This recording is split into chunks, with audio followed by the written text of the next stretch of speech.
In today's tech video, I'm going to show you how to fix Netflix if it isn't working on your Philips Smart TV.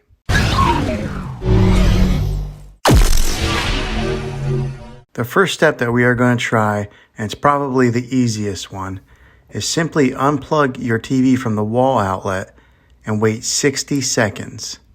Then plug it back in. This is very different than turning your TV on and off with a remote, so make sure that you do it just like this. The next thing that we are going to try is to go into the settings menu on your Netflix. If you can't get to your settings menu, I will show you how to get to it in a different way here in a moment. But go into the settings menu and then go down to Get Help. Then go down to Check your network. Here it will run a test of your Wi-Fi and internet connection. You should get all the check marks if your internet is running properly. If you don't have all the check marks, then you're not getting Netflix because your Wi-Fi is probably down. Try resetting your router to see if it fixes that. If you have a network that is successful, then we will try this next step.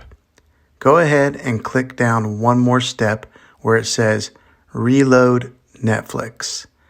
This will close out the Netflix app and restart it. Hopefully this fixes it. If you are unable to access the Netflix screen and you have an error message that looks like this, you will want to click over to where it says More Details, and it'll take you to the settings menu right there. If these steps didn't work, with the last step here would be to delete your Netflix app on your TV and then reinstall it. You'll have to log back in with your credentials, but this should fix your problem. Well, hopefully one of these methods worked.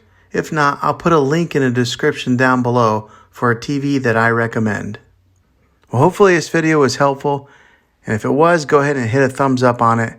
Go ahead and subscribe to my channel. I make tech videos all the time, and I would love to have you back in the next one.